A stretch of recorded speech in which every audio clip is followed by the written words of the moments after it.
Di hiji leuweung sisi walungan aya sakadang kuda anu kacidak kedulna kana mandi teh. Padahal mah walungan tempat mandina deket jeung imahna. Aya bae alesanna anu diomongkeun ku sakadang kuda supaya teu mandi teh. Caina tiis pisan lah, kuring mah tereh asup angin lah, boga penyakit asam urat lah, sok tereh muriang lah, jeung lain sajabana. Eta alesan nu kitu nu sok dijadikeun alesan ku sakadang kuda. Dina hiji poe aya sakadang peucang jeung babaturana nu keur marandi di walungan eta.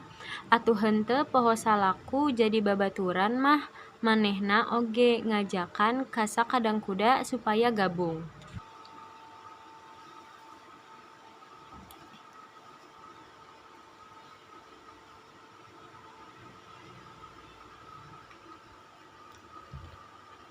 Hei sakadang kuda, hayu geura urang marandi babarengan, caina seger yeuh.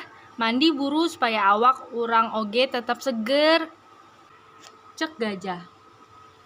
Sakadang kuda ngan saukur ngageudeg hungkul sirahna, bari nempokeun sakabeh babaturana nu keur marandi. Tapi manehna mah henteu saeutik-eutik acan boga niat keur mandi. Hayu buruan kuda, urang mandi babarengan. Engke lamun maneh henteu mandi awak maneh jadi bau geura. Cek sakadang kuya.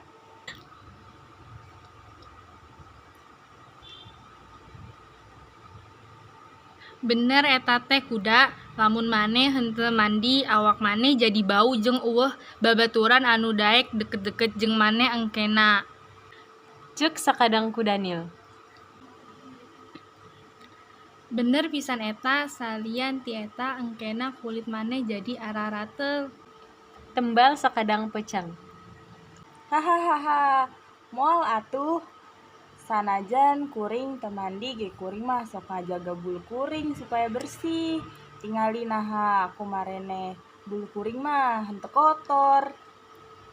Cek sakadang kuda ngabela. Sababaraha poe saterusna kuda tara katempoan di sakitaran tempat walungan eta. Manehna kalah ngarem bae di jero imah. Peucang oge ngarasa melang dawatir paur digondol ku maung. Teu lila peucang oge nyampurkeun ka imahna.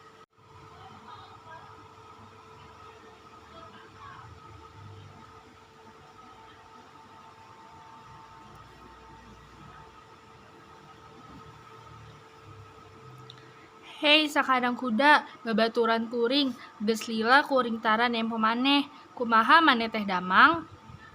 Ditanya ku sakadang peucang bari nampokeun kuda anu kucel pisan. Kuring ngarasa isin pisan. Tingali naha awak kuring ayeuna dipinuheun ku bentol-bentol. Araratel pisan. Geus digaroan oge tapi angger bae kala nambahan loba. Cek kuda bari ngarasula. Kuda, ieu teh penyakit kulit panu. Panu salah sahiji penyakit kulit anu disababkeun ku maneh tara mandi. Cek peucang. Nu bener sakadang peucang.